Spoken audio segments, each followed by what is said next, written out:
Okay, let's dive right into this explainer.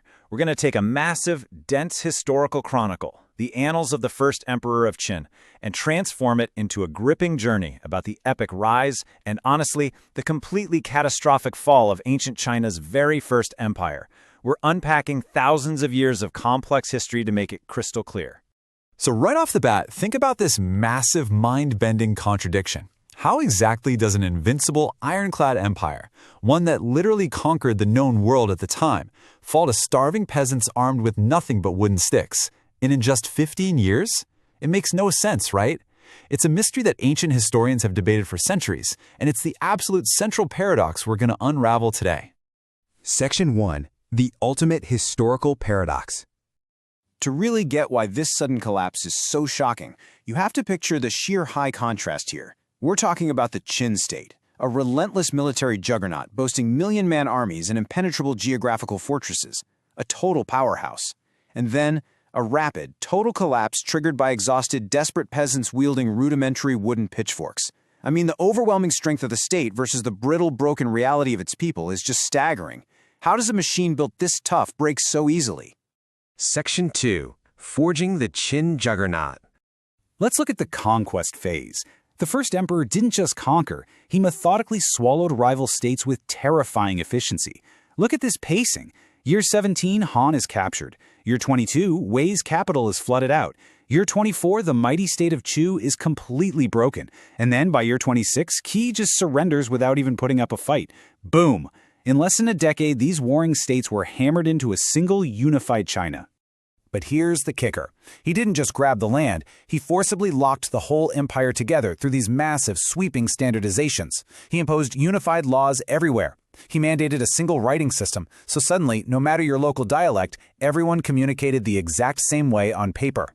He even regulated the width of carriage axles to standardize the wheel ruts in the dirt roads, along with uniform weights and measures. It was basically societal engineering from the ground up. He controlled every tiny aspect of daily life. And to ensure this newly unified empire actually stayed unified, he went to extremes. To shut down any chance of uprisings, he confiscated all the weapons from the defeated states. But he didn't just lock them in an armory somewhere. No, he melted them all down to forge 12 colossal bronze statues for his court. Just imagine standing in front of those things. It's a literal, towering monument proving that your resistance had physically been melted away. Now, to really grasp the terrifying scale of the guy's ambition, just think about this number, 700,000. Over 700,000 laborers were condemned to build his sprawling complexes, like the famous Afong Palace and his massive Mount Lai tomb, which you probably know as the resting place of the Terracotta Army. That's the population of a modern city, forced into brutal labor. The human cost here was almost incomprehensible, and, the seeds of major resentment were being sown deep into the earth, right alongside those monuments. Section 3. Absolute power and paranoia. Because as it turns out, absolute power carries a seriously heavy psychological toll. As his rule expanded, the first emperor descended into deep, dark paranoia and an absolute terror of dying. Obsessed with immortality, he dispatched thousands of people out into the sea searching for magical elixirs. And to dodge evil spirits, and let's be real, mortal assassins, he hid his movements within a vast network of 270 secret, interconnected palaces. Revealing where the emperor was sleeping meant instant death. So you've got the most powerful man in the world, and he's completely terrified, desperately chasing eternal life. He also tried to keep his grip through brutal intellectual suppression. I mean, we're talking about ordering the burning of non-Qin historical texts and flat-out banning private philosophical study. In one of his most infamous moves, he buried 460 scholars alive right in the capital just to make an example out of them. But, as history shows us time and time again, trying to control thought through sheer violence only gets you so far. It proves that an empire ruled completely by fear is fundamentally unstable. Section 4. The Sand Dune Conspiracy. Okay, this brings us to a super tense turning point in this explainer. The emperor suddenly dies while out on a scorching summer tour, and everything is about to unravel. Chancellor Li Si and the eunuch Zhao Gao orchestrated a crazy shadow coup. basically breaking a massive shift in power down into 3 bloody steps.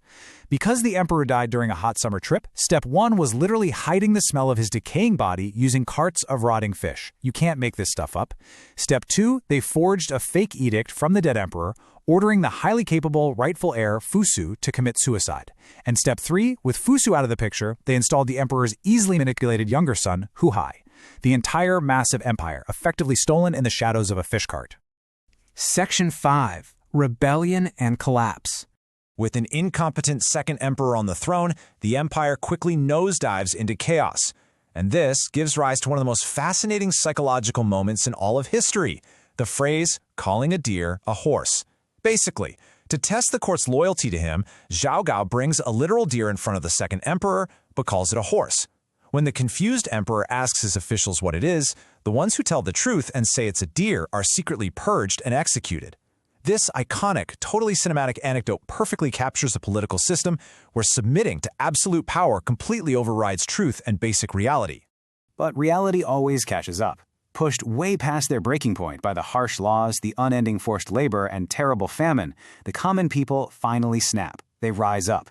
And the dominoes fall incredibly fast. A peasant named Chen Sheng sparks these massive uprisings across the land. The court turns on itself, with Zhao Gao forcing the second emperor to commit suicide. Eventually, the final ruler, Ziying, just surrenders to the rebel forces. The entire dynasty simply collapses from the inside out in this wild flurry of betrayals and assassinations. Section 6. The Fatal Flaw. So, how did ancient historians analyze this spectacular fiery failure? Well, the ancient scholar Qin Er Shi proposed a brilliant thesis. He contrasted 2 completely different mindsets. Conquering an empire? That requires force, deception, and super strict laws. But ruling an empire? That requires the exact opposite. You need benevolence, righteousness, and you have to actually secure the people's peace. The Qin dynasty took the harsh, violent tools of conquest and tried to apply them to the delicate art of ruling. They basically never shifted gears from being warriors to being caretakers. Qin Er Shi famously concluded this: they failed to rule with benevolence and righteousness and did not realize that the power to attack and the power to retain are different. I'll leave you with that final provocative thought today. When leaders confuse the brute force of conquest with the foundation of actual, legitimate rule, how quickly will their own empires turn to dust? Keep questioning the systems that shape our world, and I'll see you next.